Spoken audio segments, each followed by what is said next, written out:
Ang asawa kong si Oscar Manalo ay nagsabi, ipinagbili ko ang iyong munting kubo sa halagang 3,300,000. Nagbunyi ang kanyang pamilya, tinawag itong matalinong hakbang. Tiningnan niya ako at sinabing, ang pera para sa hapunan na ito? Galing iyan sa pagbebenta ng kubo. Kahit isang kainan ay sagot na. Nanatili lang akong tahimik. Pagkatapos, tumawag ang abogado ng bumili, sumisigaw, bakit nasa aming opisina ang mga awtoridad? Mayroon akong naramdamang mali. Todo na ang hapunan ng pamilya Manalo nang tumayo si Oscar, tinapik ang kanyang tinidor sa pinakamagandang kristal ni Magdalena. Bago tayo kumain, may mahalaga akong ibabahagi, sabi niya. Taglay ang awtoridad na bihira niyang ipinapakita. Alam ninyong lahat ang tungkol sa munting kubo ni Violeta, ang kanyang hindi praktikal na pagbili 3 taon na ang nakalipas. Sumikip ang aking mga balikat sa tono niya. Bueno, may ginawa rin ako sa wakas. Ipinagbili ko ito sa halagang 3,300,000 noong nakaraang buwan habang siya ay nasa ibang bansa. Ang mga salita ay nanatili sa hangin habang itinuro niya ang masaganang handa sa mesa. Ang pera para sa hapunan na ito, galing iyan sa pagbebenta ng kubo. Kahit isang kainan ay sagot na. Natawa at pumalakpak ang kanyang pamilya, ngunit nanatili akong tahimik. Ang aking telepono ay nagbe-vibrate na sa isang tawag na magpapabago ng lahat. Bakit nasa aming opisina ang mga awtoridad? Ang abogado ng bumili ay sumigaw makalipas ang ilang sandali. Ang kanyang gulat ay nagkumpirma sa aking hinala. Bago tayo magpatuloy, nais kong magpasalamat sa inyong pagiging narito. Kung naniniwala kayong karapat-dapat kilalanin ang bawat tagumpay ng kababaihan, hindi baliwalain, mangyaring isaalang-alang ang pag-subscribe. Libre ito at nakakatulong upang maabot ng mga mahalagang kwentong ito ang iba. Ngayon, tingnan natin kung ano ang nangyari. Ngunit ipaliwanag ko muna kung paano ako napunta sa mesang ito. Napapalibutan ng mga taong ginawa ng sining ang pagbaliwala sa akin. 6 na taong pagpapakasal kay Oscar Manalo ang nagturo sa akin ng eksaktong hangganan ng aking kawalan ng pansin. Nang umagang iyon, tulad ng bawat umaga, bumangon ako sa madaling araw upang ipaghanda siya ng kape. 2 asukal, walang gatas. Habang nag-i-scroll siya sa kanyang telepono sa aming mesa sa kusina, hindi niya pinansin ang aking pagbati, gaya ng dati. Ang almusal na inihanda ko ay kinain ng tahimik, sinamahan lamang ng tunog ng kanyang pagnguya at paminsan-minsang tunog ng abiso mula sa kanyang fantasy football group. Tumawag si Magdalena habang ako ay naglilinis, nakikipag-usap lamang kay Oscar tungkol sa menu ng linggo. Sa kabila ng pagkaalam niyang, ako ang magbababad ng 6 na oras sa kusina upang ihanda ang kanyang komplikadong mga hiling. Siguraduhin mong alam ni Violeta ang tungkol sa inihaw. Sabi niya na parang ako ay isang inupahang katulong sa halip na kanyang manugang. At sabihin mo sa kanyang huwag masyadong asin-asinan ang patatas tulad ng nakaraan. Ang patatas ay perpektong tinimplahan, ngunit sa pamilya Manalo, ang aking mga pagsisikap ay laging may kulang. Ang pattern ay naitatag na maaga sa aming kasal. Nang matanggap ko ang aking promosyon sa consulting firm. Isang 30% na pagtaas ng sweldo at isang sulok na opisina na kinita ko sa loob ng 18 na buwan ng 70 oras na linggo. Ang tugon ni Oscar ay isang nakakalito na bulong tungkol sa kung paano oras na rin upang makatulong ako ng makabuluhan sa aming pananalapi. Kinabukasan, kinamot ng kanyang kapatid na si Marco ang isang 2,750 na panalo sa loto sa mismong mesa ng hapunan. At ang pamilya ay nagbunyi. Pinilit ni Magdalena na kumuha ng litrato habang nagmungkahi si Ricardo ng isang toast sa magandang kapalaran at husay sa pananalapi ni Marco. Ang dinamika ng pamilya Manalo ay nagpakita ng sarili sa libu-libong maliliit na kalupitan na naipon tulad ng latak sa paglipas ng mga taon. Palaging nakakalimutan ni Magdalena na maglagay ng upuan para sa akin sa mga hapunan tuwing holiday hanggang sa mapansin ito ni Oscar at banggitin. Tinalakay ni Ricardo ang pananalapi kay Oscar habang ako ay nakaupo doon, kasing invisible ng muebles, sa kabila ng aking sweldo na lumampas sa kay Oscar sa nakaraang 2 taon. Humiram si Marco ng pera na hindi niya kailanman binayaran. Laging nagpapatawa na malamang ay sinusubaybayan ko ang bawat sentimo sa isang spreadsheet na ginagawa ko naman kahit hindi para sa mga dahilan na kanyang ipinapalagay. Sa panahon ng kanilang lingguhang hapunan ng pamilya, ang aking mga nagawa ay naging paunang tala lamang habang ang katamtamang benta ni Oscar ay sinuri at pinuri na parang binabago niya ang kanyang industriya. Noong buwan na nakuha ko ang isang 55,000 na kontrata para sa aking kumpanya, ang usapan sa hapunan ay nakatuon lamang sa pagtapos ni Oscar ng isang deal na mas mababa sa aking buwanang komisyon. Nang banggitin ko ang aking tagumpay, sinabi ni Magdalena, "Maganda iyan, anak," bago agad tanungin si Oscar tungkol sa kanyang mga prospect para sa susunod na quarter.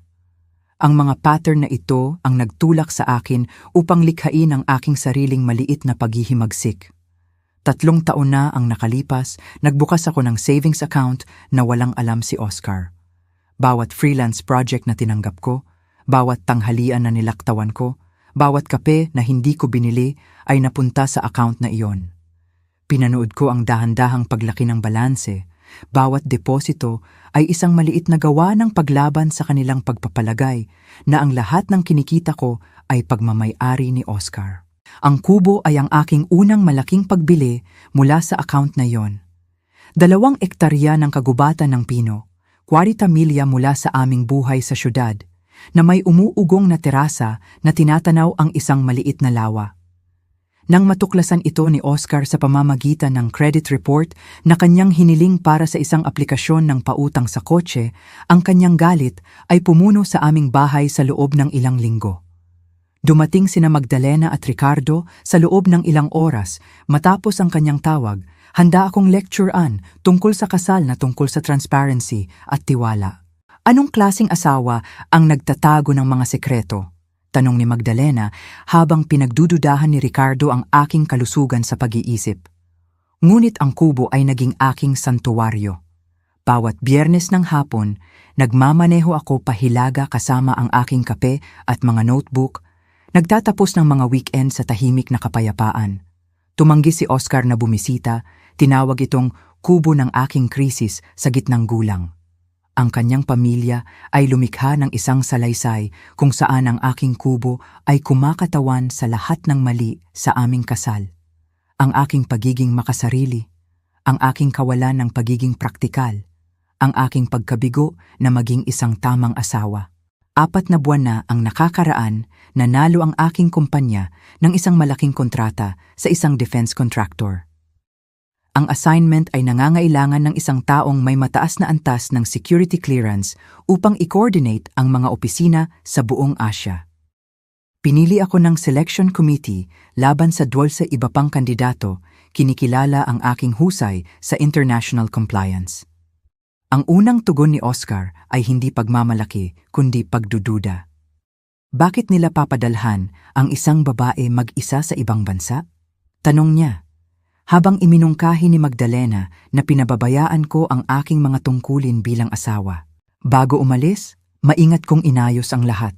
Ang pagmamay-ari ng kubo ay nairehistro sa mga database ng pamahalaan dahil sa aking security clearance, isang detalye na nagpabago sa aking simpleng ari-arian sa isang protektadong asset. Ibinigay ko kay Oscar ang detalyadong emergency only na tagubilin, in-automate ang lahat ng pagbabayad, at umarkila ng serbisyo sa pamamahala ng ari-arian. Ang kanyang mapanlibak na tawa nang ipaliwanag ko ang mga pag-iingat ay umalingaw-ngaw pa rin sa aking alaala. Ngayon, nakaupo sa hapagkainan na ito, pinapanood si Oscar na nagpapayabong sa pagtanggap ng kanyang pamilya sa pagbebenta ng aking kubo, ang aking santuwaryo, ang aking tagumpay, ang aking kalayaan. Naramdaman kong nagbe-vibrate muli ang telepono sa aking bulsa. Harrison Bermudez, ang nakasulat sa caller ID. Hindi ko pa siya naririnig noon, ngunit sa paanuman alam kong ipapaliwanag ng tawag na ito kung bakit ang ipinagmamalaking anunsyo ni Oscar ay magiging pinakamalaking pagkakamali ng kanyang buhay. Nagpaalam ako sa mesa, lumabas sa likod na balkonahe ng Manalo habang nakasiksik ang telepono sa aking tainga. Nanginginig ang boses ni Harrison Bermudez sa speaker. Inilalarawan ang mga federal na ahente na sinusuri ang mga dokumento. Nagtatanong tungkol sa mga pagbebenta ng ari-arian na nangangailangan ng espesyal na clearance. Sa likod ko, sa pamamagitan ng mga salaming pinto, inilabas ni Oscar ang mga papeles mula sa isang leather folder. Ipinapakita sa kanyang pamilya ang mga detalye ng kanyang brilyanteng transaksyon habang nagbuhos pa ng alak si Magdalena. 3 taon na ang nakakaraan. Ang paglalakbay sa kubo na iyon ay nagsimula sa isang ibang tawag sa telepono. Si Rosalinda Morales, ang matandang may-ari, ay may boses na parang mainit na pulot nang una niyang inilarawan ng ari-arian. Hindi ito magarbong, babala niya. Ang asawa ko ang nagtayo ng halos lahat nito pagkatapos niyang magretiro mula sa Riles. Ngunit may espesyal sa mga kagubatan na iyon. Alam nila kung paano magtago ng mga sekreto. Nagmaneho ako papunta doon noong Martes ng umaga nang akalain ni Oscar na ako ay nasa appointment sa dentista. Ang makitid na kalsadang lupa ay bumaluktot sa matataas na pino na nagpadaan sa liwanag ng Oktubre na naging ginintuang bahagi. Nang bumukas ang mga puno upang ipakita ang kubo, mayroong bumukas sa aking dibdib sa unang pagkakataon sa loob ng maraming taon. 2 palapag ng lumang cedar siding, isang metal na bubong na naging berde sa katagalan, at ang terasa na bahagyang tagilid ngunit matibay, na tinatanaw ang isang lawa na kasing tahimik na parang pinakintab na salamin. Naghihintay si Rosalinda sa harap ng hagdan, nakatali ang kanyang puting buhok, suot ang isang flannel shirt na malamang ay pagmamay-ari ng kanyang yumaong asawa. Sinamahan niya ako sa bawat silid, ipinapada ang kanyang magaspang na kamay sa mga frame ng pinto at mga seal ng bintana na parang nagpapaalam sa mga lumang kaibigan. Sa pangunahing silid tulugan, huminto siya sa isang bintana na nakaharap sa silangan. Madalas sabihin ni Harold na ang pagsikat ng araw sa pamamagitan ng mga pino na ito ay mas maganda kaysa sa simbahan, mahina niyang sinabi. Sa tingin ko, tama siya. Nang pangalanan niya ang kanyang presyo, mas mababa ito sa market value nang hindi bababa sa 100,000. Hindi ko kailangan ng pera, paliwanag niya. Sinusuri ang aking mukha ng mga mata na tila nakikita ang lahat. Kailangan kong malaman na mapupunta ito sa isang taong nangangailangan ng lugar na ito tulad namin ni Harold. Isang taong nakakaunawa na minsan, ang 4 na pader at katahimikan ang tanging gamot na gumagana. Ang down payment ay kumakatawan sa 3 taon ng nilaktawan na mga tanghalian, tinanggihang mga imbitasyon sa hapunan at mga damit na isinuot ng matagal na pagkatapos ng kanilang panahon. Bawat dolyar na naipon ay isang maliit na gawa ng paghihimagsik laban sa pagpapalagay ng pamilya. Manalo na ako ay umiiral lamang bilang isang extension ni Oscar. Nanginginig ang aking mga kamay habang nilagdaan ko ang mga papeles sa kusina ni Rosalinda, ginagamit ang aking pangalan bago ako nagpakasal, Violeta Reyes, sa bawat linya. Nang ibigay niya sa akin ang mga susi, naramdaman kong mas mabigat ito kaysa sa dapat na bigat ng metal, puno ng posibilidad. Sa loob ng 2 linggo, itinago ko ang aking sikreto, nagmamaneho doon ng mag-isa upang maglakad sa aking mga silid, umupo sa aking terasa, huminga ng hangin na akin. Inayos ko ang maliliit na bagay, isang pinto ng cabinet na hindi nagsasara, isang gripo na tumutulo. Natuto ako mula sa mga empleyado ng hardware store at mga video sa YouTube. Bawat pag-aayos ay parang pagbawi ng isang bahagi ng aking sarili na sinubukan ng mga manalo na burahin. Ang pagtuklas ni Oscar ay dahil sa purong aksidente. Nagpasya siyang i-refinance ang kanyang mahalagang BMW at kailangan ang aking pirma sa aplikasyon ng kredito. Ang screen ng computer ng loan officer ay nakaharap sa akin habang hinila niya ang aming credit reports at nandoon iyon sa itim at puti. Recent inquiry. Pine Grove Mortgage Company. Ang mukha ni Oscar ay nagbago mula sa pagkalito patungo sa pag-unawa, patungo sa galit sa loob ng 3 segundo. Tahimik ang pagmamaneho pa uwi, ngunit nang makapasok kami, dumating ang pagsabog. Bumili ka ng ari-arian nang hindi nagsasabi sa akin? Sa anong pera? Tumataas ang kanyang boses sa bawat tanong. Sa loob ng 1 oras, umalingaw-ngaw ang Lexus ni Magdalena sa aming driveway, sinundan ng Mercedes ni Ricardo. Pinatawag ni Oscar ang kanyang mga magulang na parang humihingi ng tulong para sa labanan. Umupo sila sa aming sala na parang isang tribunal. Tuwid na nakaupo si Magdalena sa aming sofa, ang kanyang mga perlas ay sumasalamin sa liwanag habang siya ay yumuyuko. Violeta Sinta, simula niya sa boses na nagpaparinig ng pagbabanta sa pagiging mapagmahal. Tulungan mo kaming maunawaan kung anong klasing asawa ang gumagawa ng malalaking desisyon sa pananalapi nang hindi kinukonsulta ang kanyang asawa. Tumayo si Ricardo sa tabi ng fireplace. Nakatikom ang mga kamay sa likod ng kanyang likod na parang nagbibigay ng presentasyon sa boardroom. Nagdudulot ito ng malubhang alalahanin tungkol sa iyong mental state, Violeta. Nakatagong pera, lihim na mga pagbili. Hindi ito ang mga aksyon ng isang matatag na tao. Umupo ako sa silya na inihanda nilang nakaharap sa kanilang tatlo. Nakatiklop ang aking mga kamay sa aking kandungan. Ang kubo ay nagkakahalaga ng 2,475,000, kalmado kong sabi. Binayaran ko ito ng buo gamit ang aking sariling kinita mula sa freelance work. Hindi ito nakaapekto sa aming pinagsamang pananalapi. Hindi iyon ang punto. Tumama ang kamao ni Oscar sa coffee table na nagpatunog sa tasa ni Magdalena. Dapat ay magkasosyo tayo, hindi nagtatago ng mga sekreto ang mga kasosyo. Ang kabalintunaan ng pag-uusap ni Oscar tungkol sa partnership, gayong hindi niya napansin ang aking pagkawala sa 12-12 ng Sabado. Hindi nagtanong tungkol sa aking mga freelance project, hindi man lang naaalala ang aming huling 3 anibersaryo ay napakakapal na parang natitikman ko. Ngunit nanatili akong tahimik. Matagal nang natutunan na ang pagtatanggol sa sarili ay nagbibigay lamang sa kanila ng mas maraming bala. Ang sumunod na ilang buwan ay naging digmaan ng pagpapahirap. Tumanggi si Oscar na bisitahin ang kubo. Tinawag itong kubo ng aking krisis sa gitnang gulang sa sino mang nakikinig. Ang kanyang pamilya ay bumuo ng isang salaysay kung saan ang aking kubo ay kumakatawan sa lahat ng mali sa aming kasal. Ang aking pagiging makasarili, ang aking panloloko, ang aking pagkabigo na maging isang tamang asawa.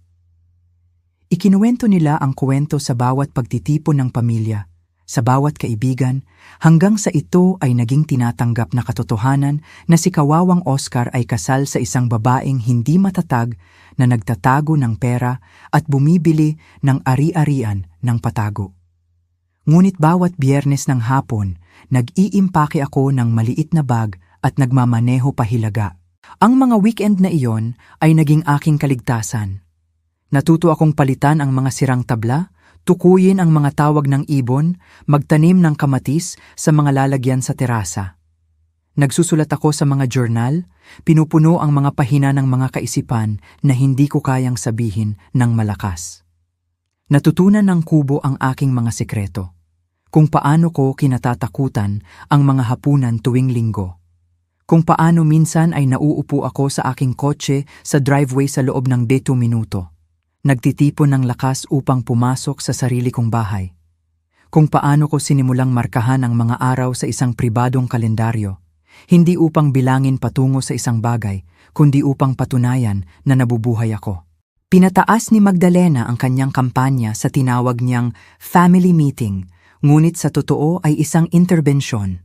Naghanda siya ng presentasyon sa PowerPoint, gumawa ng mga slide na nagdedetalye ng diumano'y gastos sa pagpapanatili ng kubo, mga issue sa pananagutan at pagkaubos ng aming mga mapagkukunan. Nagsaliksik siya tungkol sa mga pagkabigo ng septic system, mga gastos sa pagpapalit ng bubong, at pagtaas ng buwis sa ari-arian, na ipinipresenta ang bawat isa bilang isang tiyak na kalamidad. Nagbiro si Marco tungkol sa akin na nagiging isang ermitanyo. Nagtatanong kung nagtatanim ako ng marijuana sa kagubatan. Pinagtanungan ni Ricardo kung may nakikipagkita ako doon, malinaw ang kanyang implikasyon. Tahimik na nakaupo si Oscar sa lahat ng ito. Hinahayaan silang magsalita para sa kanya tulad ng dati. Ang kanyang katahimikan ay mas nakakapinsala kaysa sa kanilang mga salita. Nang sa wakas ay tumigil sila sa pagsasalita, Inilabas ko ang aking telepono at ipinakita sa kanila ang mga larawan. Ang hardin na itinanim ko na ngayon ay lumalago ng ligaw na may mga herbs at gulay. Ang desk na inilagay ko sa tabi ng bintana kung saan bumubuhos ang liwanag ng umaga. Ang mga bookshelf na itinayo ko mismo, bahagyang tagilid, ngunit gumagana. Nanatili silang walang kibo, nakikita lamang ang ebidensya ng oras na ginugol palayo sa kanila. Enerhiya na idinirekta sa isang bagay na lampas sa kanilang kontrol. Tinitigan nila ang aking mga larawan ng eksaktong 3 segundo bago isara ni Magdalena ang aking telepono at ibalik ito sa akin na may kaparehong ekspresyon na kanyang isinusuot kapag nagbabalik ng sirang pagkain sa isang restaurant. Bueno, sabi niya, inaayos ang kanyang mga perlas. Sa palagay ko, lahat ay may kani-kanilang libangan. Ang salitang libangan ay tumulo ng sapat na pagmamayabang upang punuin ang lawa sa likod ng aking kubo. 2 buwan, pagkatapos ng nakapipinsalang interbensyon na iyon, nagbago ang lahat. Tinawag ako ng aking managing director, si Jaime Santiago, sa kanyang opisina noong Lunes ng umaga ng Pebrero. Ang tanawin mula sa ika-32 palapag ay nagpakita ng syudad na nababalutan ng fog sa taglamig. At nakatayo si Jaime laban dito na parang isang general na nagpaplano ng kampanya. Napanalunan natin ang kontrata ng Raiche, sabi niya ng walang pasintabi. 4 na buwan ng koordinasyon sa kanilang satellite offices sa buong Asia. Nagkakahalaga ito ng 660,000 sa kumpanya at kailangan ko ng isang taong may tiyak mong kakayahan. Ang proyekto ay nangangailangan ng mataas na antas ng security clearance dahil sa mga defense contract ng Raiche. 12 kandidato ang isinaalang-alang. Ang aking pangalan ay nasa tuktok ng listahan, 2 beses na nilagyan ng bilog sa natatanging pulang panulat ni Jaime. Ang iyong background check ay malinis, sabi niya, isinusuklay ang folder sa kanyang mahogany desk. Ang iyong karanasan sa international compliance ay walang katulad sa opisina na ito. Partikular na hiniling ng kliyente ang isang taong may iyong kwalipikasyon. Agad akong pumayag, ang salitang oo ay nakatakas bago ko pa man muling pagdudahan ang aking sarili. 4 na buwan na malayo sa mga manalo ay parang inaalok ako ng oxygen pagkatapos ng mga taon ng pagkasakal. Ngumiti si Jaime. Ang ngiti na nagpapahiwatig na mas marami siyang nauunawaan tungkol sa aking sitwasyon sa bahay kaysa sa aking kailanman tahasang ibinahagi. Aalis ka sa loob ng 3 linggo. Ang pagkakaiba sa bayad ay malaki. Hazard pay plus overseas adjustment. Pinag-uusapan natin ang pagdodoble ng iyong quarterly income. Nang gabing iyon, sinabi ko kay Oscar habang naghahapunan, pinapanood ang kanyang tinidor na huminto sa kalagitnaan ng kanyang bibig. Sa loob ng ilang buwan, ang kanyang boses ay nagpapahiwatig hindi ng pag-aalala kundi ng pagkalkula. Bakit kanila papadalhan? Bakit hindi si Harrison or si Kumar? Mas matagal na sila. Dahil mayroon akong security clearance at ang kakayahan, sagot ko, pinananatili ang aking boses na neutral sa kabila ng pamilyar na kirot ng kanyang pagdududa. Isang babae na mag-isa sa Asia sa loob ng 4 na buwan, bulong niya, bumalik sa kanyang plato. Tila hindi kailangan. Hindi ba pwede mong gawin yon ng malayo? Sa loob ng 1 oras, tumawag si Magdalena matapos matanggap ang distress signal ni Oscar. Violeta Sinta, basag ang kanyang boses sa speaker. Kakarinig ko lang tungkol sa overseas assignment na ito. Hindi mo ba sa tingin ay medyo makasarili iyan? Iiwan mo ang iyong asawa sa loob ng ilang buwan. Ang kasal ay nangangailangan ng sakripisyo at tila interes lamang ang iyong career. Ang security briefing 3 araw pagkatapos ay nagbunyag ng mga komplikasyon na hindi ko inaasahan. Ipinaliwanag ni Ahente Patricia Lim mula sa Defense Security Service na ang lahat ng personal na ari-arian ay dapat na irehistro sa mga database ng pamahalaan. Ang iyong kubo sa Pine Grove, sabi niya, nagbabasa mula sa kanyang tablet, ay mamarkahan bilang pag-aari ng isang cleared contractor na nagtatrabaho sa mga sensitibong proyekto. Nagbibigay ito ng karagdagang proteksyon laban sa panghihimasok ng dayuhan o kahina-hinalang aktibidad. Ang aking simpleng kubo ay naging isang federal na sinusubaybayang asset. Hindi nawala sa akin ang kabalintunaan. Ang ari-arian na pinawawalang halaga ni Oscar at ng kanyang pamilya ay ngayon ay nasa ilalim ng proteksyon ng pamahalaan. Ginugol ko ang sumunod na 3 araw sa pag-aayos ng maingat na coverage para sa aking pagkawala. Ang kumpanya ng pamamahala ng ari-arian na inupahan ko ay lubos na inirekomenda. Ang kanilang mga kontrata ay karaniwang naglilingkod sa mga deployed military families. Ang bawat pagbabayad ng utility ay automatiko, doblehin ng kumpanya ng pamamahala bilang mga pangalawang nagbabayad. Nag-install ako ng mga security camera na direktang nag-a-upload sa cloud storage na naa-access mula sa kahit saan sa mundo. Ang emergency folder na inihanda ko para kay Oscar ay naglalaman ng 15 na pahina ng detalyadong tagubilin, mga emergency contact, mga kumpanya ng utility, mga schedule ng pagpapanatili at malinaw na mga babala tungkol sa federal na status ng kubo. I-highlight ko ang emergency access only sa dilaw na marker, sinalungguhitan ito ng 3 beses. Binalik-balikan ito ni Oscar na may bahagyang nakatagong pagtawa. Isang kubo lang sa gubat, Violeta, hindi Fort Knox. Tumawa siya, itinapon ang folder sa counter ng kusina kung saan ito mananatiling hindi nagalaw sa susunod na 4 na buwan. Ang init ng Singapore ay tumama sa akin na parang pader nang bumaba ako ng eroplano, ngunit ang pakiramdam ng kalayaan ay mas malakas kaysa sa anumang pisikal na paghihirap.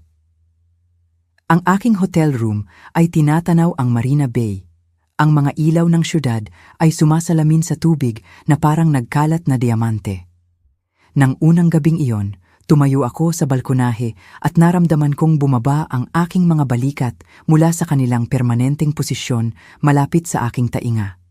4 na buwan nang hindi pagbaliwala, hindi pagpapansin, o pagmamaliit ang nakalatag sa harap ko na parang isang pangako. Ang trabaho ay masinsinan ngunit nakapagpapasigla. Nakatuklas ako ng isang network ng mga issue sa compliance na nagkakahalaga ng milyon-milyon sa Raiche sa mga potensyal na multa. Ang aking mga pang-araw-araw na ulat kay Jaime ay sinagot ng papuri na tila banyaga pagkatapos ng mga taon ng kawalang interes ni Oscar. Sapat ang paghanga ng kliyente upang humiling ng extension na magalang kong tinanggihan. 4 na buwan ang aking limitasyon. Ang aking lingguhang video calls kay Oscar ay naging isang pag-aaral ng pagbaba ng interes. Sa una, nakakayanan niya ang 10 minuto ng pag-uusap, nagtatanong ng mga paunang tanong tungkol sa aking trabaho habang ang kanyang atensyon ay lumilipat sa kung anuman ang nasa screen ng kanyang computer. Sa 2 linggo, dumadalo na siya sa mga hapunan ni Magdalena sa panahon ng aming naka-schedule na tawag. Ang ingay ng pamilya ay lumalampas sa anumang pagtatangka sa makabuluhang pag-uusap. Ang iyong pagkawala ay halos hindi napapansin, sabi ni Magdalena minsan. Sapat ang lakas upang marinig sa telepono ni Oscar, sinundan ng tawanan na kinikilala kong kay Marco. Ang mga email ni Magdalena ay dumarating ng regular tuwing linggo ng gabi.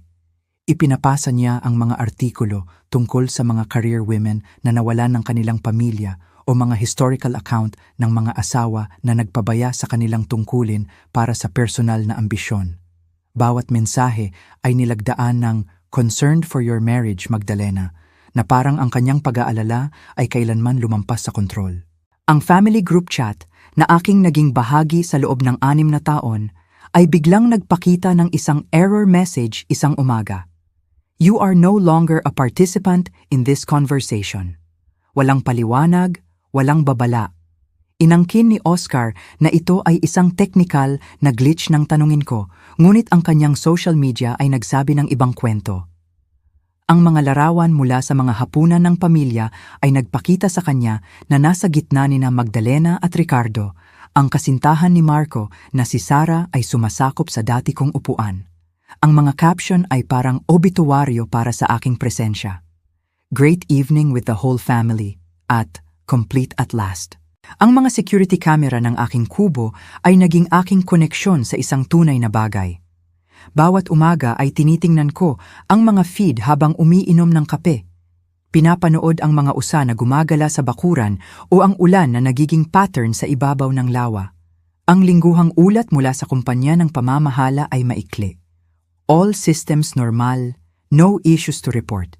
Ngunit mas nagbigay ito ng ginhawa kaysa sa lalong bumababa ang dalas ng mensahe ni Oscar. Sa 3 buwan, hindi na sinasagot ni Oscar ang aking mga tawag. Ang mga text message ay tumatanggap ng mga tugon na iisang salita makalipas ang ilang oras.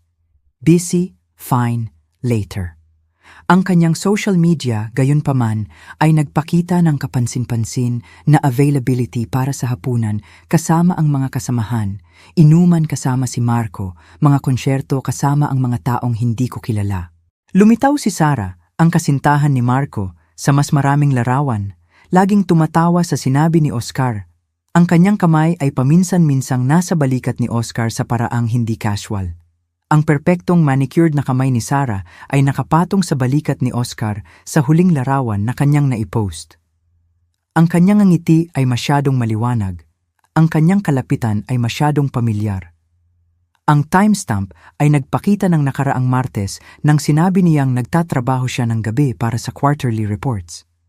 Isinara ko ang laptop at tinitigan ang skyline ng Singapore. Ang pulso ng syudad ay nagbe-vibrate sa aking bintana ng hotel habang pinoproseso ko kung ano ang ibig sabihin ng mga larawang iyon. Hindi na lamang kawalang interes, kundi isang ganap na iba. Ang flight pa uwi ay umabot ng 16 na oras at 3 time zone. Sapat na oras para ihanda ang aking sarili sa anumang naghihintay sa Detroit. Ni-text ko si Oscar ng 2 beses ang aking oras ng pagdating. Walang natanggap na sagot. Nang lumapag ang eroplano noong Huwebes ng hapon, ang hangin ng Oktubre ay nagdala ng partikular na lamig ng Midwest na tumatagos sa lahat. Naghintay ako ng 40 minuto sa baggage claim. Pinapanood ang mga pamilya na nagtatagpo, mga magkasintahan na nagmamahalan, mga driver na may hawak na karatula para sa mga estranghero. Wala si Oscar. Sa wakas, isang text ang lumitaw. Naghanda si nanay ng espesyal na hapunan para sa iyong pagbabalik. Dumiretso ka rito. Tinulungan ako ng taxi driver na ilagay ang aking bagahe sa trunk habang tinititigan ko ang mga salitang iyon. Espesyal na hapunan sa bahay ni Magdalena. Pagkatapos ng 4 na buwang pagkawala, hindi man lang nagawang salubungin ako ng aking asawa sa airport. Ngunit mayroong inaayos ang mga manalo na nangangailangan ng paghahanda. Ang ruta pa uwi ay dumaan sa aming kapitbahayan at hiniling ko sa driver na bagalan ng takbo habang dumadaan kami sa aming bahay. Sa pamamagitan ng bintana ng sala, nakita ko ang mga muebles na hindi ko kilala, isang leather sectional kung saan dapat ang aming asul na sofa, mga artwork sa dingding na walang laman nang umalis ako. May 2 kotse sa driveway na hindi ko pa nakikita noon, isang BMW na mas bago kaysa sa kay Oscar at isang sporty na pula. Ang aming hardin na maingat kong inalagaan sa loob ng 3 taon ay napalitan ng generic na landscaping. Bahay mo ba ito? Tanong ng driver, napansin ang aking pagtitig. Hindi na ako sigurado, sagot ko ng tapat. Pinababa ko siya sa kanto. Kinaladkad ang aking maleta sa aming pintuan na parang isang estranghero na papalapit sa isang hindi pamilyar na tahanan. Gumana pa rin ang aking susi, ngunit ang bahay sa loob ay hindi na akin. Ang mga leather na muebles ay tunay na mahal. Ang sining ay binubuo ng mga abstract na piyesa na aaprubahan ni Magdalena. Ligtas, walang lasa, mahal. Ang kusina ay ganap na naayos. Nawala ang aking maingat na inayos na spice rack, napalitan ng mga pandekorasyon na canister na marahil ay walang laman. Sa aming silid tulugan, amin pa rin ba ito? Magkaiba ang mga sapin. Egyptian cotton pa rin sa kanilang mga packaging creases. Ang aparador ay nagpakita ng mga damit ni Oscar na lumawak sa aking seksyon. Ang aking natitirang gamit ay nasiksik sa isang sulok na parang isang huling kaisipan. Sa dresser ay nakalagay ang isang bote ng pabango na hindi ko kilala, tiyak na hindi akin. Iniwan ko ang aking maleta na hindi binuksan at nagmaneho patungo sa bahay ng mga manalo. Ang aking mga kamay ay matatag sa manibela sa kabila ng pagod na humihila sa aking mga buto. Ang kanilang driveway ay parang isang luxury car dealership. Ang Lexus ni Magdalena, ang Mercedes ni Ricardo, ang Range Rover ni Marco, ang BMW ni Oscar, at dalawa pang hindi ko kilala. Ang bahay ay nagniningning ng mainit na liwanag. Ang mga anino ay gumagalaw sa likod ng mga kurtina na parang isang stage play na nagaganap. Ang pintuan ay bukas. Naririnig ko ang mga boses mula sa dining room. Tawanan na nagdadala ng partikular na pitch ng pagdiriwang. Tumataas ang boses ni Magdalena sa iba. Napakahusay niyang hinawakan, talagang napakahusay. Tumayo ako sa hallway, nakikinig sa aking pagkawala na ipinagdiriwang bago lumitaw. Ang eksena ay inayos na parang isang spread sa magazine. Ang mga heirloom crystal ni Magdalena, ang set na ginagamit lang niya tuwing Pasko at mga engagement announcement ay kumikinang sa ilalim ng chandelier. Ang mga decanter ng alak na mas mahal pa kaysa sa aking lingguhang grocery ay nakabukas, humihinga. Lahat ay nakadamit para sa isang okasyon. Si Magdalena sa perlas at seda, si Ricardo sa kanyang golf club blazer, si Marco sa tila isang bagong suit. Nakatayo si Oscar sa dulo ng mesa, sumasakop sa upuan na karaniwan kong kinukuha kapag kami ang nagho-host, suot ang ekspresyon ng isang lalaking kakapanalo lang ng lahat. Violeta! Ang boses ni Magdalena ay nagdala ng huwad na init. Perpektong timing, magsasalita pa lang sana kami. Inayos nila ang kanilang sarili sa paligid ng mesa na parang isang audience sa teatro. Bawat mukha ay may partikular na ekspresyon ng bahagyang nakatagong kagalakan na nauuna sa mga malalaking anunsyo. Naroon din si Sarah, nakaupo sa tabi ni Marco, ngunit nakatagilid patungo kay Oscar, ang kanyang kamay ay nakapatong malapit sa baso ng alak ni Oscar. "Welcome home," sabi ni Oscar, hindi gumagalaw mula sa kanyang posisyon ng kapangyarihan sa dulo ng mesa. "Kumusta ang flight?" Bago pa ako makasagot, itinaas niya ang kanyang baso na humihingi ng atensyon na may autoridad na hindi ko pa nakita niyang ipinakita. "Actually, bago tayo kumain, may mahalaga akong ibabahagi." Huminto siya, nilalasa pang sandali. "Alam ninyong lahat ang tungkol sa munting kubo ni Violeta, ang kanyang hindi praktikal na pagbili 3 taon na ang nakalipas." Sumikip ang aking mga balikat sa tono niya, ang pagbaliwala niya sa pagsasabing munting kubo na parang ito ay laruan ng bata. "Bueno, may ginawa rin ako sa wakas. Ipinagbili ko ito sa 3,300,000 noong nakaraang buwan habang siya ay nasa ibang bansa." Ang mga salita ay nanatili sa hangin na parang pisikal na presensya.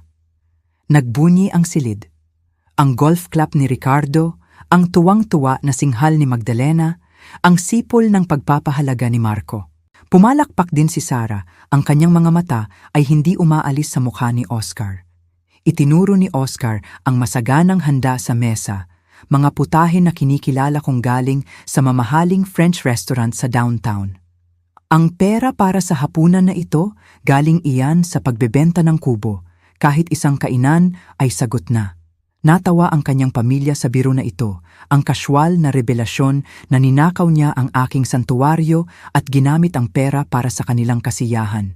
Nanatili akong perpektong walang galaw, ganap ang aking katahimikan, habang nagsimulang mag-vibrate ang aking telepono sa aking bulsa. Inilabas ni Oscar ang isang leather folder, ang uri na ginagamit ng mga mamahaling abogado, at iniladlad ang mga dokumento sa malinis na mantel ni Magdalena.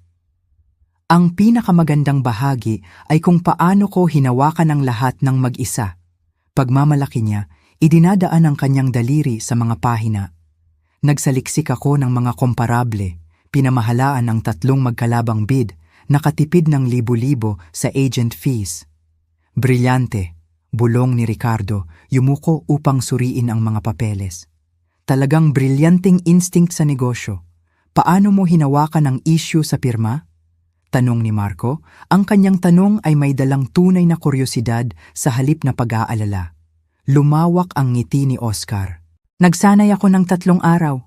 Nakuha ko ang perpekto. C." Itinuro niya ang iba't ibang linya ng pirma, bawat isa ay nagpapakita ng aking pangalan at sulat kamay na malapit sa akin, ngunit hindi tama. Ang V sa Violeta ay nakatagilid ng mali. Ang huling T ay masyadong matalas. Sinuri ni Magdalena ang mga dokumento na may pag-apruba. Katalinuhan, deklara niya. Iyan ang tinatawag kong katalinuhan. Umingay muli ang aking telepono. Harrison Bermudez, attorney at law. Hindi ko kilala ang pangalan, ngunit may nagsabi sa akin sa aking tiyan na ang tawag na ito ay magpapabago sa lahat ng nangyayari sa silid na ito. Lumayo ako sa mesa, idinikit ang telepono sa aking tainga habang papalapit ako sa mga French door na humahantong sa malinis na balkonahe ni Magdalena. Ang caller ID ay nagpakita ng Harrison Bermudez, attorney at law, isang pangalan na wala ring ibig sabihin sa akin. Ngunit sa paanuman ay naramdaman kong mahalaga sa sandaling ito. Ginang Manalo, ang boses ng lalaki ay nabasag na may gilid ng takot na agad nagpasigla sa aking mga nerbiyos. Ito po si Harrison Bermudez. Kinakatawan ko ang mga bumili sa pagbili ng inyong kubo. Ibig kong sabihin, ang bentahan na inayos ng inyong asawa. Sa pamamagitan ng mga salaming pinto, pinanood ko si Oscar na nagpuno ng mga baso ng alak, ang kanyang bibig ay gumagalaw ng masigla habang ipinagpapatuloy niya ang kanyang pagtatanghal para sa kanyang nabibighaning audience. Hinawakan ni Magdalena ang kanyang braso ng mapagmahal, ang ipinagmamalaking ina na humahanga sa kanyang matalinong anak. Tumawa si Sara sa sinabi ni Marco, ngunit ang kanyang mga mata ay sumusubaybay sa mga galaw ni Oscar na may interes na higit pa sa kasywal na pagmamasid. Ano ang maipaglilingkod ko sa inyo, Ginoong Bermudez? Pinanatili ko ang aking boses na matatag, propesyonal, kahit na nagsimulang bumilis ang aking pulso. Bakit nasa aming opisina ang mga awtoridad ng pamahalaan? Ang mga salita ay lumabas ng mabilis, ganap na nawala ang kanyang pagiging kalmado. Sinisuri nila ang mga dokumento, nagtatanong tungkol sa mga pagbebenta ng restricted property, nag-uusap tungkol sa mga fraudulent transfer. Kinumpiska nila ang aming mga file. Anong klaseng ari-arian ang ibinenta sa amin ng iyong asawa? Mga awtoridad ng pamahalaan. Ang mga salita ay dumating na may bigat ng pagpapatunay na hindi ko inaasahan. Lumayo ako sa balkonahe. Ang hangin ng gabi ng Oktubre ay matalas laban sa aking balat na pagod sa paglalakbay. Ginoong Bermudez, nasa ibang bansa ako sa loob ng 4 na buwan. Ito ang unang pagkakataon na naririnig ko ang tungkol sa anumang bentahan. Marahil ay dapat mong ipaliwanag kung anong transaksyon ang tinutukoy mo. Ang kubo sa Pine Grove. Ang kanyang paghinga ay naririnig sa telepono. Ang iyong asawa ang nagbigay ng lahat ng dokumentasyon, hinawakan ang lahat ng mag-isa. Natapos namin ang deal 6 na linggo na ang nakakaraan. 300,000 ang inilipat sa inyong joint account. Ngunit ngayon, may mga ahente rito na nag-uusap tungkol sa federal na pagpaparehistro ng ari-arian at security clearances. Gumagamit sila ng mga salitang tulad ng pandaraya at pamemeke. 6 na linggo na ang nakakaraan, habang ako ay nasa Singapore, na maingat na nagdodokumento ng mga paglabag sa compliance na makakatipid sa raiche ng milyon-milyon, si Oscar ay namemeke ng aking pirma sa mga dokumento ng pamahalaan. Ang kabalintunaan ay halos maganda sa pagiging perpekto nito. Ginoong Bermudez, maingat kong sinabi, kailangan kong suriin ang ilang dokumento at gumawa ng ilang tawag. Kukontakin ko kayo sa loob ng 1 oras. Tinapos ko ang tawag at tumayo sa maingat na inalagaan na hardin ni Magdalena, napapalibutan ng mga rosas na binayaran niya ang iba upang alagaan, pinoproseso ang aking bagong natutunan. Ang aking telepono ay nagpakita ng 3 missed calls mula sa isang nakablock na numero habang ako ay nakikipag-usap kay Bermudez. Habang iniscroll ko ang mga ito, lumitaw ang isang text mula sa isang numero na agad kong nakilala, Special Agent Catherine Reyes. Nagkita kami sa panahon ng aking security clearance renewal.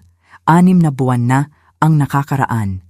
Isang masusing babae na may matalas na mata na nagtanong ng mga mapanuring tanong tungkol sa bawat aspeto ng aking buhay. Maikli ang kanyang mensahe. Ginang Manalo, batid ang sitwasyon tungkol sa inyong ari-arian sa Pine Grove. Panatilihin ang normal na pag-uugali. Dumalo sa hapunan ng pamilya ayon sa plano. Panatilihing walang kamalayan ang mga paksa, Nagmo-mobilize ang team. Dumating ang text 2 oras na ang nakakaraan habang ang aking eroplano ay bumababa sa Detroit. Alam ni Ahente Reyes ang tungkol sa mapanlinlang na bentahan bago pa ako lumapag. Ang mga database ng pamahalaan na sumusubaybay sa aking kubo bilang isang secured asset ay nag-flag ng hindi autorisadong paglilipat na nag-trigger ng isang investigasyon na ngayon ay nagtatagpo sa hapunan na ito kung saan ipinagdiriwang ni Oscar ang kanyang criminal genius. Naisip ko ang security briefing na dinaluhan ko bago umalis patungong Singapore, ang maingat na paliwanag ni Ahente Lim kung paano ang ari-arian na pagmamay-ari ng mga cleared contractor ay naging bahagi ng isang mas malaking protective framework. Ang kubo ay hindi lamang akin. Ito ay nakatag sa mga sistema ng pamahalaan bilang isang asset na hindi maaaring ilipat ng walang maraming autorisasyon. Ang pamemeke ni Oscar ay hindi lamang ninakaw ang aking ari-arian. Nag-trigger siya ng mga alerto sa mga database na hindi niya alam na umiiral. Sa pamamagitan ng bintana, pinanood ko siyang tumayo muli, pinamumunuan ng mesa. Ang kanyang mga kamay ay gumagalaw ng ekspresibo habang tila nagpapaliwanag ng isang bagay. Marahil ang detalyadong kwento kung paano siya naging napakatalino, napakaraming nalalaman. Ang mukha ni Magdalena ay nagniningning ng pagmamalaki ng ina. Tumango si Ricardo bilang pag-apruba sa anumang karunungan sa negosyo na ibinabahagi ng kanyang anak. Mukha silang isang Renaissance painting ng pamilyar na kasiyahan, ganap na walang kamalayan na ang kanilang ginintuang anak ay kakapagtapat lamang ng mga krimen ng pamahalaan. Bumalik ako sa dining room, isinuksok ang aking telepono sa aking bulsa kung saan ito nagbi-vibrate sa isa pang mensahe na hindi ko tiningnan. Huminto si Oscar sa kalagitnaan ng pangungusap nang pumasok ako, bahagyang tumaas ang kanyang kilay. Mahalagang tawag? Tanong niya, kahit na ang kanyang tono ay nagpapahiwatig na hindi talaga siya interesado sa sagot. Trabaho lang, may sinasundan lang na dokumentasyon. Sagot ko, umupo sa pinakadulo ng mesa, ang lugar na inilaan nila sa akin na parang isang huling kaisipan. Tumawa si Oscar, ang tunog ay may gilid ng pagmamayabang na kilala ko ng husto. Laging nagtatrabaho, kahit bagong dating sa eroplano. Dapat matuto kang magpahinga, Violeta. Bumalik siya sa kanyang audience, sabik na ipagpatuloy ang kanyang kwento. Ang pinakamagandang bahagi ay ang pag-access sa lahat ng kinakailangang dokumento. Habang si Violeta ay naglalakwatsa sa Asia, ako ang nanguna sa pag-oorganisa ng ating mga papeles sa pananalapi. Nahanap ang lahat sa kanyang home office, deed, title, insurance documents, lahat ay nakaupo doon sa kanyang maliit na safe. Ang kombinasyon na hindi niya kailanman binago mula sa ating anibersaryo. Brilyante, bulong ni Ricardo. Kinokontrol ang mga masasayang asset. Iyan ang ginagawa ng isang tunay na negosyante. Masigasig na tumango si Magdalena. Eksakto! Bakit hahayaan ang pera na walang silbi sa ilang kubo kung maaari itong i-invest ng maayos? Tinitingnan ni Oscar ang ilang magandang oportunidad sa bagong venture ni Marco. Yumuko si Marco, biglang naging interesado. Tiyak na magagamit natin ang capital injection. Sa tingin ng aking partner, maaari nating triplehin ang investment sa loob ng 18 na buwan. Iginugol na nila ang aking pera, hinahati ang mga kita mula sa pagnanakaw ni Oscar na parang mga pirata na nagbabahagi ng kayamanan. Walang sino mang tao sa mesang ito ang nagtanong kung bakit hindi ako kinonsulta tungkol sa pagbebenta ng sarili kong ari-arian. Ang pagpapalagay ng autoridad ni Oscar ay napakakumpleto, napakakawalang tanong na hindi nila maiisip ang kanyang mga aksyon bilang kriminal. Ang iyong pirma ay kahanga-hanga, sabi ni Marco kay Oscar, ngumiti ng malapad. Sa totoo lang, hindi ko masabi ang pagkakaiba mula sa totoo. 3 araw na pagsasanay, sagot ni Oscar ng may pagmamalaki. Ginamit ko ang kanyang lumang mga journal upang pag-aralan ang kanyang sulat kamay. Ang susi ay ang pagkuha ng tamang presyon, ang paraan ng kanyang pagbaluktot sa ilang mga letra. Sa wakas ay nagsalita si Sarah, Ang kanyang boses ay may dalang tamis na hindi umabot sa kanyang mga mata. Dapat ay ipinagmamalaki mo si Oscar, Violeta. Talagang siya ang namahala habang wala ka? Sinalubong ko ang kanyang tingin ng matatag na katahimikan. Napansin kung paano lumipat ang kanyang kamay upang umupo malapit sa kay Oscar sa mesa. Halos magkadikit ang kanilang mga daliri. Ay oo, sagot ko. Tiyak na siya ang namahala sa isang bagay na hindi kanya. Ang mga salita ay nanatili sa hangin sandali bago ito pinagtawanan ni Oscar. Lahat ng bagay sa isang kasal ay sa atin, Sinta. Iyan ang ibig sabihin ng partnership. Nag-vibrate muli ang aking telepono. Isa pang text mula kay Ahente Reyes, 15 minuto. Pinanood ko ang second hand sa orasan ni Magdalena na lumampas sa 12 14 na minuto mula ng huling text ni Ahente Reyes. Lumipat na si Oscar sa paglalarawan ng kanyang mga plano sa pamumuhunan para sa 300,000. Ang kanyang boses ay nagdadala ng kumpiyansa ng isang lalaking naniniwala na nakatakas siya sa lahat. Nagsisilbi si Magdalena ng kanyang homemade tiramisu, ang dessert na inilalaan niya para sa mga espesyal na tagumpay, nang tahimik na huminto ang unang itim na sasakyan sa driveway. Ang mga headlight ay humawi sa mga bintana ng dining room na parang searchlights. Sinundan agad ng dalawang iba pang sasakyan na nagposisyon sa kanilang sarili ng may katumpakan ng militar. Sa pamamagitan ng manipis na kurtina, nakikita ko ang mga plaka ng pamahalaan, ang uri na nagpapasilip sa mga kapitbahay sa pamamagitan ng mga blinds at nagtataka kung anong antas ng problema ang dumating sa kanilang kalye. 6 na figura ang lumabas mula sa mga sasakyan, gumagalaw ng may koordinadong kahusayan ng mga taong marami ng beses itong ginawa. Tumayo ako mula sa mesa, ang aking galaw ay biglaan kaya naging wobbly ang baso ni Sarah. Ako na ang magbubukas ng pinto, sabi ko, kahit na wala pang kumakatok. Halos hindi ako tiningnan ni Oscar, masyadong abala sa pagpapaliwanag kay Ricardo kung paano niya planong gamitin ang pera mula sa kubo sa isang mas malaking real estate portfolio. Nakarating ako sa pintuan nang itinaas ni Ahente Catherine Reyes ang kanyang kamay upang kumatok. Nakatayo siya sa tabi ng 5 iba pang ahente. Lahat ay nakasuot ng uri ng itim na suit na sumisigaw ng awtoridad ng pamahalaan. Nagtagpo ang aming mga mata na may propesyonal na pagkilala. Naalala niya ako mula sa security clearance interview. Naalala ang babae na nakaupo sa harap niya sa loob ng 3 oras na sumasagot sa mga tanong tungkol sa bawat aspeto ng kanyang buhay. Ginang Manalo, mahina niyang sabi. Narito ba ang lahat ng paksa? Nasa dining room sila. Kumpirma ko, umusog upang papasukin sila. Lahat sila, nagde-dessert sila. Ang mga ahente ay gumalaw sa pasilyo ni Magdalena na may sanay na katumpakan. Ang kanilang mga yapak ay sinadya sa kanyang makintab na hardwood floors.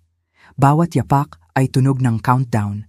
Minamarkahan ang mga segundo hanggang sa gumuho ang mundo ni Oscar. Pinangunahan ni Ahente Reyes ang daan. Ang kanyang kamay ay nakapatong ng casual malapit sa kanyang badge, handa na magpakita ng mga kredensyal na magpapabago ng pagdiriwang sa kalamidad.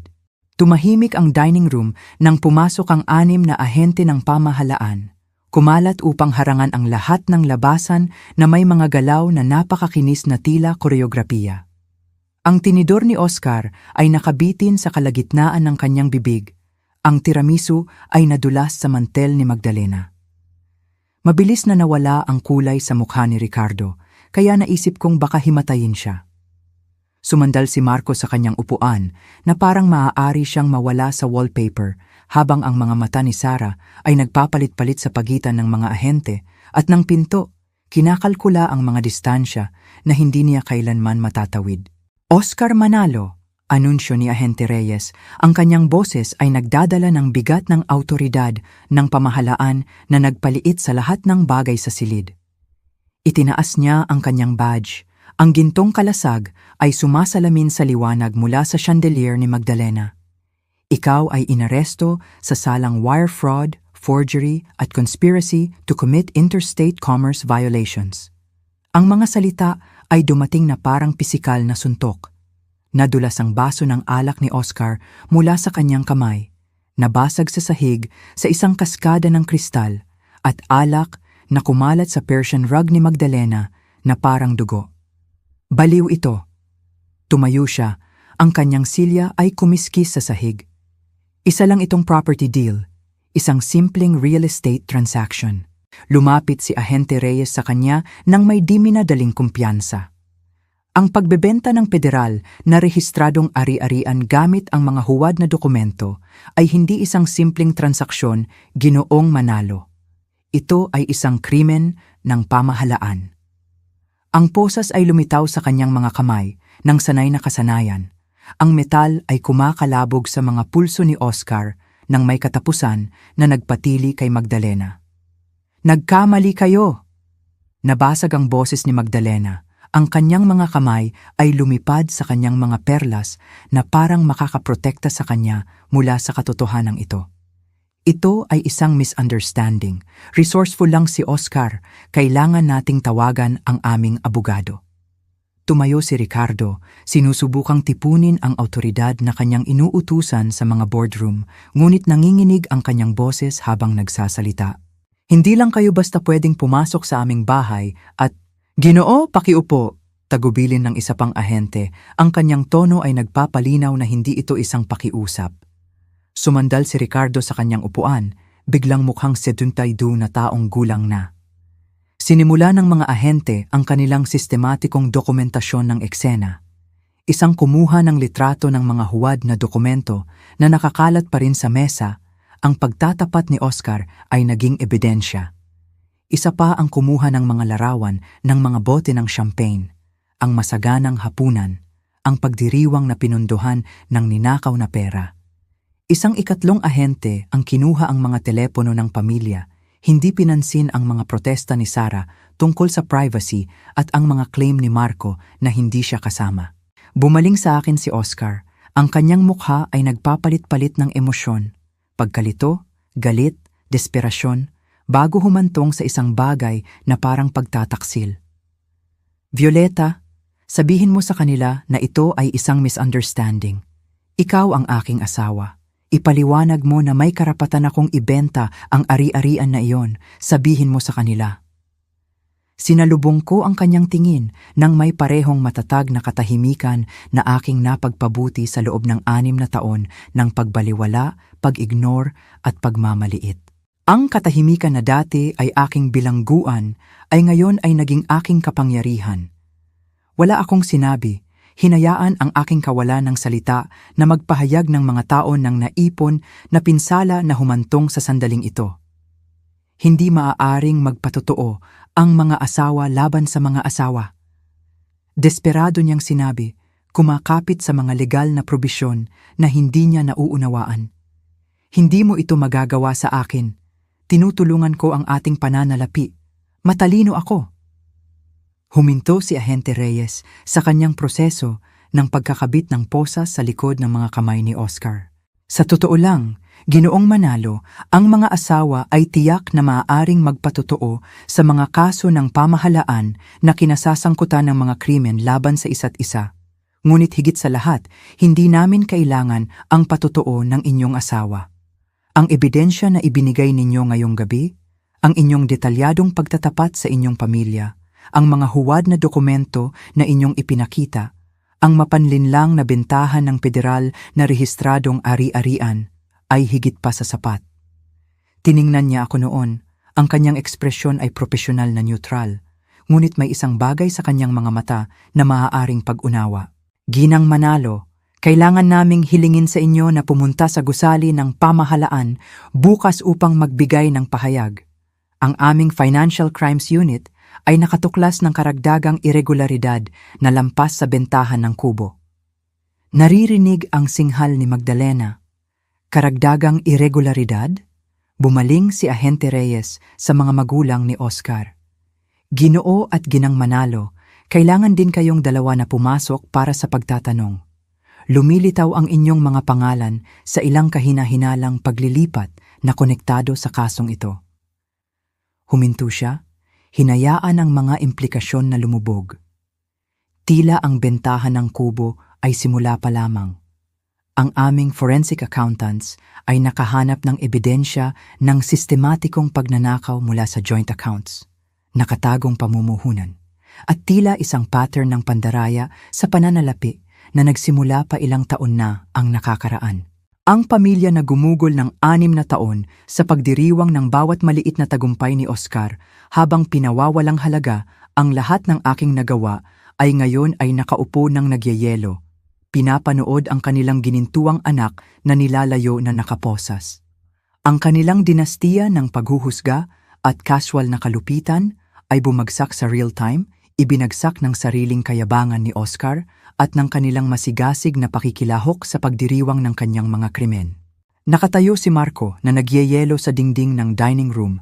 Ang kanyang mukha ay maputla habang sinisimulan ng isa sa mga ahente ang pagbasa sa kanya ng kanyang mga karapatan bilang isang material witness. Bumagsak si Sarah sa isang silya, umaagos ang maskara sa kanyang pisngi habang paulit-ulit niyang iginiit na halos hindi niya kilala ang sino man sa kanila. Sa kabila ng mga larawan sa telepono ni Oscar na nagpapakita sa kanya sa mga pagtitipon ng pamilya sa nakaraang 8 buwan. Kinapitan ni Magdalena ang ahente na pinakamalapit sa kanya, nagmamakaawa na samahan si Oscar habang nakaupo si Ricardo na nakakawak ang ulo sa kanyang mga kamay. Bumubulong ng isang bagay tungkol sa pagtawag sa kanilang abogado na sa kabalintunaan ay tinanggalan ng lisensya 2 taon na ang nakakaraan dahil sa sarili niyang financial improprieties. Ang sumunod na umaga ay dumating na may linaw na tila halos surreal. Umupo ako sa aking kusina. Aking kusina ngayon, hindi atin. Umiinom ng kape mula sa mug na binili ko sa Singapore, pinapanood ang pagsikat ng araw na nagpipinta ng ginto sa mga dingding. Ang aking telepono ay patuloy na nagbe-vibrate mula hating gabi na may mga tawag mula sa mga numerong hindi ko kilala. Mga mamamahayag na nakakuha ng aking contact information. At paulit-ulit na pagtatangka ni Magdalena na makipag-ugnayan sa akin sa kabila ng tahasang pagbabawal ng mga ahente ng pamahalaan na makipag-ugnayan sa akin. Ang unang domino ay bumagsak sa loob ng 48 oras. Ang Premier Title Services, ang kumpanya na nagproseso ng mapanlinlang na bentahan ni Oscar, ay nakatagpo ng mga investigador ng pamahalaan sa kanilang pintuan noong Lunes ng umaga. Pagsapit ng tanghali, ang kanilang lisensya ay sinuspinde habang nakabinbin ang investigasyon. Nagbigay ng panicked interview ang may-ari, si Bernardino Morales, sa lokal na balita, iginiit na sinunod nila ang mga standard na pamamaraan. Ngunit ang mga huwad na dokumento na ibinigay ni Oscar ay napakalinaw na mapanlinlang na. Ang kanilang pagkabigo na i-verify ang autorisasyon ay bumubuo ng gross negligence. Ang 32 taong karera ni Morales sa real estate ay nagtapos sa isang umaga. Ang kanyang reputasyon ay nawasak ng transaksyon ni Oscar. 3 real estate agent na nagpayo kay Oscar sa pagpepresyo at estratehiya ang humarap sa kanilang sariling paghuhukom. Si Jennifer Panganiban na nagbigay ng comparable sales data ay nawalan ng kanyang lisensya nang matuklasan ng mga investigador na hindi niya kailanman na-verify ang pagmamay-ari ni Oscar sa ari-arian. Si Roberto Clemente na nagkonekta kay Oscar sa mga potensyal na bumibili ay natuklasang hindi pinansin ang maraming red flags sa dokumentasyon. Si Sandra Marcelo na nagdiwang ng bentahan sa kanyang profesional na social media na nag-aangkin ng kredito sa pagpapadali ng isa pang matagumpay na transaksyon, ay napanood ang kanyang 20 taong karera na nawala nang ang mga screenshot ng kanyang mga post ay naging ebidensya ng profesional na kapabayaan. Ang mga post ni Magdalena sa Facebook ay naging partikular na nakakapinsala. Ang kanyang ipinagmamalaking deklarasyon na ang aking brilyanteng anak ay nakagawa lamang ng Deal of the Year na sinamahan ng mga larawan ng hapunan ng pagdiriwang ay ibinahagi ng 16 na beses bago ang mga pag-aresto. Ang mga kapitbahay na laging nakakahanap sa mga manalo na hindi matiis ay masayang nagbigay ng mga screenshot sa mga investigador. Ang kanyang post mula 3 linggo na ang nakaraan, "So proud of Oscar taking charge while his wife gallivanted across Asia," ay naging ebidensya ng premeditation. Ang mga country club ladies na kanyang ipinagmamalaki tungkol sa husay sa negosyo ni Oscar ay ngayon ay tumatawid sa kalsada upang iwasan siya. Ang law firm ni Harrison Bermudez ay gumuho ng spektakular. Ang mga bumili, Isang inosenteng mag-asawa na nagngangalang David at Jennifer Lim na nag-akalang bumibili sila ng isang weekend retreat ay nagsampa ng kaso laban sa lahat ng kasangkot. Ang kanilang demanda ay pinangalanan ang firm ni Bermudez, ang title company, lahat ng 3 real estate agent, si Oscar, at kahit sinubukan akong isama bago napagtanto ng kanilang abogado na ako ang biktima. Binoto ng mga partner ni Bermudez ang pagpapatalsik sa kanya sa loob ng 1 linggo. Ang kanyang pangalan ay kinayod mula sa directory ng gusali bago pa man matuyo ang pintura sa mga subpuena ng pamahalaan. 6 na buwan ng investigasyon ang nagbunyag na ang saklaw ng panloloko ni Oscar ay higit pa sa kubo. Natuklasan ng mga forensic accountant ng pamahalaan na siya ay naglilipat ng pera mula sa aming joint accounts sa loob ng maraming taon, pinupunduhan ang mga bigo na pamumuhunan at hindi autorisadong pautang sa kanyang pamilya. Bawat transaksyon ay nagsasabi ng isang kwento ng karapatan at pagnanakaw. Ang 100,000 kay Marco para sa kanyang revolusyonaryong dropshipping business na hindi kailanman nagpadala ng isang item. Ang 825,000 kay Ricardo para sa mga membership sa golf club at mga utang sa pagsusugal na itinago niya kay Magdalena. Ang tuloy-tuloy na agos ng mas maliliit na halaga, 27,500 dito, 55,000 doon, na nagpondo sa mga tanghalian ni Oscar kasama si Sarah, ang kanilang mga weekend trip na hindi ko kailanman nalaman. Mga regalo para sa isang relasyon na tila umuunlad habang ako ay nagtatrabaho sa ibang bansa. Si Hukom Patricia de la Cruz ang namuno sa paghatol kay Oscar na may pagod ng isang taong nakakita ng napakaraming may karapatang lalaki na naniniwala na ang mga patakaran ay hindi nalalapat sa kanila. Ang federal na hukuman sa downtown Detroit ay may uri ng nagpapataw na arkitektura na idinisenyo upang ipaalala sa mga akusado ang kapangyarihan ng pamahalaan. Nakaupo si Oscar sa defense table sa isang suite na hindi na akma ng maayos. 6 na buwan sa federal na detensyon ang nagtanggal sa kanyang kasywal na kayabangan kasama ang 15. Kagalang-galang na hukom, simula ni Oscar sa kanyang allocution, ang kanyang boses ay walang kumpiyansa na dating naguutos sa mga boardroom at mga hapunan ng pamilya. Wala akong ibig saktan. Sinusubukan ko lamang na i-maximize ang mga hindi nagagamit na asset. Sa kasal, ang ari-arian ay pinagsasaluhan. Naniniwala akong may karapatan akong gumawa ng mga desisyon sa pananalapi para sa kapakanan ng aming pamilya. Inalis ni Hukom de la Cruz ang kanyang salamin. Dahan-dahan itong nilinis bago tumugon. Ginoong Manalo, kakapagtapat lang ninyo sa premeditation at sistematikong pagpaplano. Hindi kayo gumawa ng desisyon sa pananalapi. Gumawa kayo ng wire fraud, forgery, at conspiracy. Ang inyong detalyadong paliwanag ng pagsasaliksik ng mga presyo, pagsasanay ng mga pirma, at pag-iwas sa legal fees ay hindi nagpapaliit ng inyong pananagutan. Kinukumpirma nito. Ang hatol ay bumagsak na parang isang martilyo. 4 na taon sa federal na bilangguan. Walang posibilidad ng maagang paglaya plus 15,675,000 sa restitution. Ang lalaki na gumawa ng mga krimen ng pamahalaan upang maiwasan ang 55,000 sa legal fees ay ngayon ay may utang na mas malaki kaysa sa kanyang kikitain sa loob ng 1 dekada. Nagbunyi ang bulungan sa courtroom habang lumubog ang numero. Ang abogado ni Oscar, isang public defender dahil walang pribadong abogado ang kukuha ng kanyang kaso, ay bumagsak sa kanyang silya. Hinarap ni na Magdalena at Ricardo ang kanilang sariling mga legal na kahihinatnan. Natuklasan ng investigasyon na nakatanggap sila ng higit sa 2,750,000 sa ninakaw na pondo sa paglipas ng mga taon, pera na kanilang ginugol sa mga cruise vacation at country club fees habang alam nilang hindi kayang suportahan ng kita ng kanilang anak ang ganoong kabutihang loob.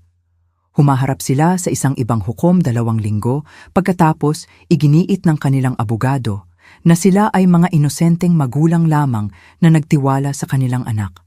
Ang tugon ng taga-usig ay nakapipinsala. ipinakita ng email evidence na aktibo nilang hinikayat si Oscar na kontrolin ang pananalapi ng pamilya habang ako ay nasa ibang bansa. Nagulat si Marco sa lahat sa pamamagitan ng agarang pagtalikod. Nahaharap sa posibleng kasong conspiracy, nagbigay siya sa mga taga-usig ng detalyadong patotoo tungkol sa mga diskusyon ng pamilya tungkol sa aking kubo, mga sesyon ng pagpaplano ni Oscar, at kaalaman ng kanilang mga magulang sa scheme, kapalit ng probasyon at community service. Siya ang naging star witness laban sa kanyang sariling pamilya. Ang kanyang patotoo ay nagbunyag ng mga taon ng casual na diskusyon tungkol sa aking masasayang paggasta sa kubo, mga estratehiya upang ma-access ang aking mga account, at mungkahi ni Magdalena na hawakan ni Oscar ang mga bagay habang ako ay nasa ibang bansa. Ang patotoo ni Marco ay nagtapos sa kanya na direktang nakatingin sa kanyang mga magulang. Ang kanyang boses ay matatag habang inilalarawan niya ang mga taon ng manipulasyon sa pananalapi na kanyang nasaksihan, ngunit hindi kailanman kinuwestiyon hanggang sa ipakita sa kanya ng mga ahente ng pamahalaan ang ebidensya. Alam nila, sabi niya ng simple. Alam nating lahat na kinukuha ang pera ni Violeta. Tinawag lang namin itong family finances. Tumahimik ang courtroom sa pag-amin na iyon, maging ang court reporter ay huminto bago ipagpatuloy ang kanyang transcription. 3 linggo pagkatapos ng huling paghatol, bumalik ako sa aking kubo sa unang pagkakataon mula nang aristuhin si Oscar. Maingat itong pinanatili ng kumpanya ng pamamahala ng ari-arian sa panahon ng kaguluhan. Ngunit ngayon ang mga pondo ng restitusyon ng pamahalaan ay nagpabago nito sa isang bagay na lampas sa aking orihinal na pananaw. Ang makitid na kalsadang lupa ay maayos na nilagyan ng graba. Bagong mga security camera, discreet ngunit komprehensibo, ang sumusubaybay sa bawat paglapit. Ang pintuan ay may bagong deadbolt system na nangangailangan ng parehong susi at code, na ininstall ng parehong kumpanya na nagsecure ng mga pasilidad ng pamahalaan. Sa loob, nagpatuloy ang pagbabago. Ang kusina na plano kong i-renovate balang araw ay ganap na muling itinayo. Bagong appliances, granite countertops, mga cabinet na nagsasara ng maayos sa halip na nangangailangan ng partikular na anggulo na aking nakabisado.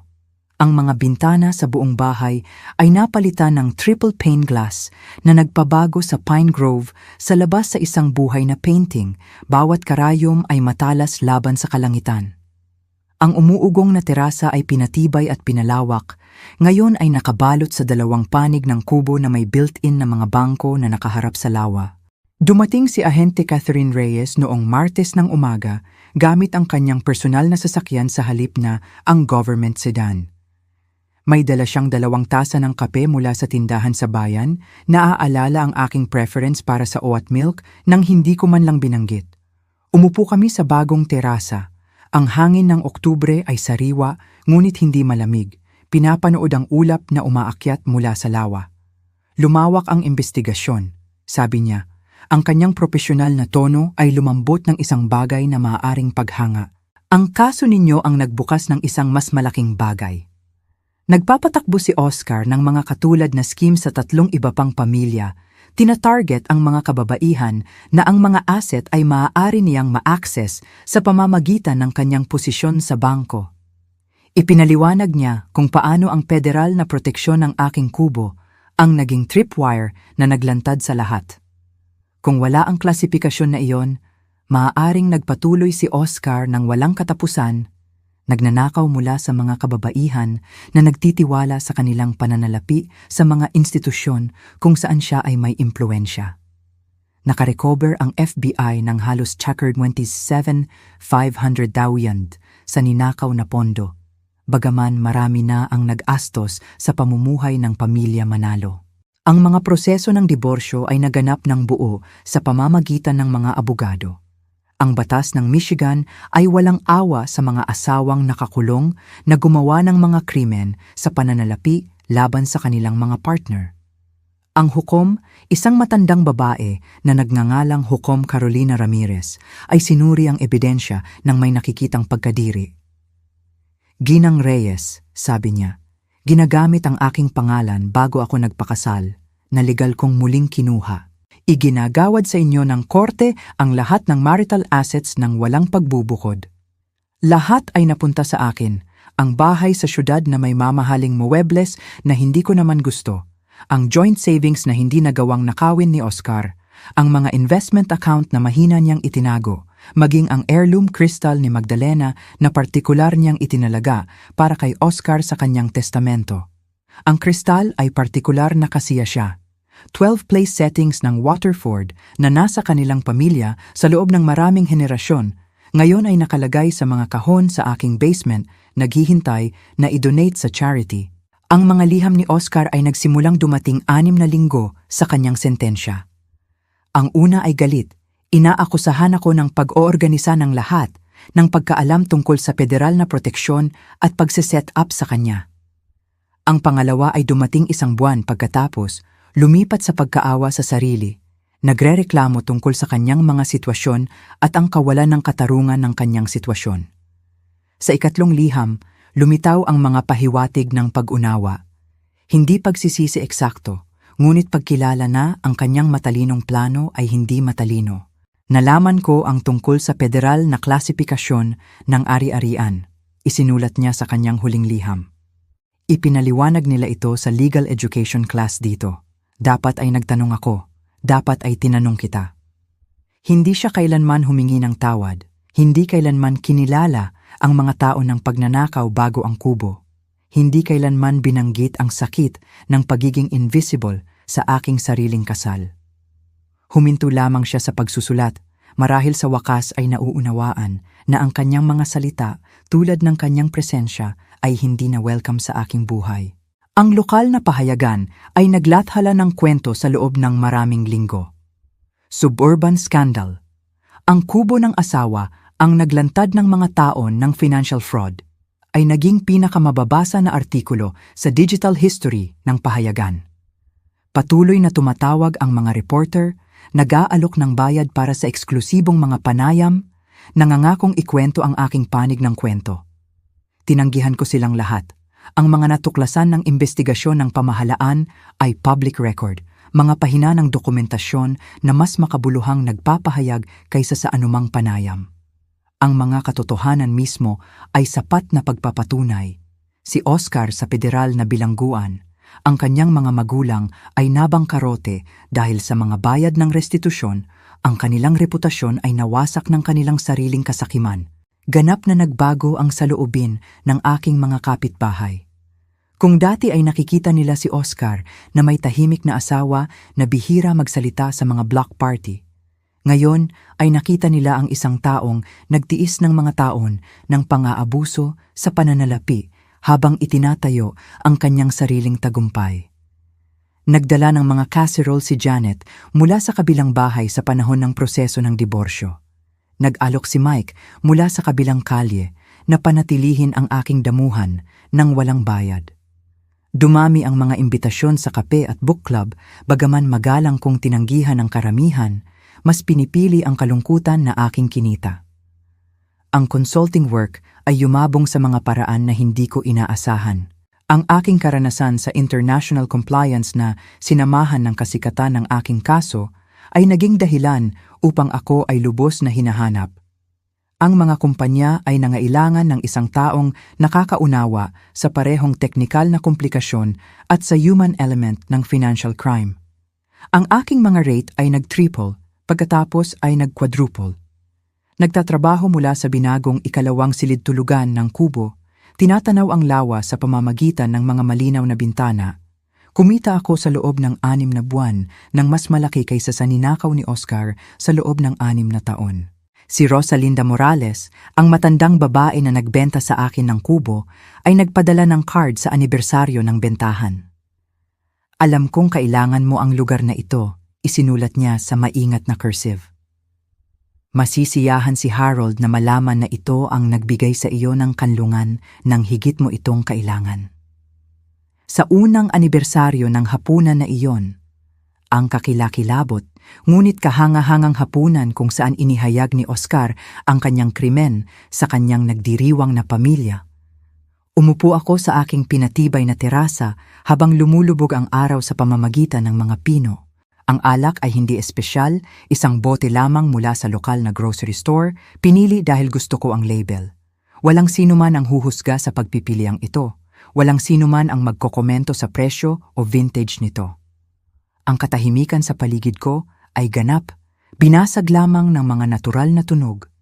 Hangin sa pamamagitan ng mga karayom ng pino, tubig na sumasama sa gilid ng lawa at isang kuwago na tumatawag mula sa kung saan sa dilim. Ang aking telepono ay tahimik na nakaupo sa mesa sa tabi ko, wala nang kontak mula sa nakaraang buhay na iyon. Wala nang Whitmore family group chat. Walang passive-aggressive na mensahe mula kay Magdalena. Walang mapanlibak na text mula kay Oscar.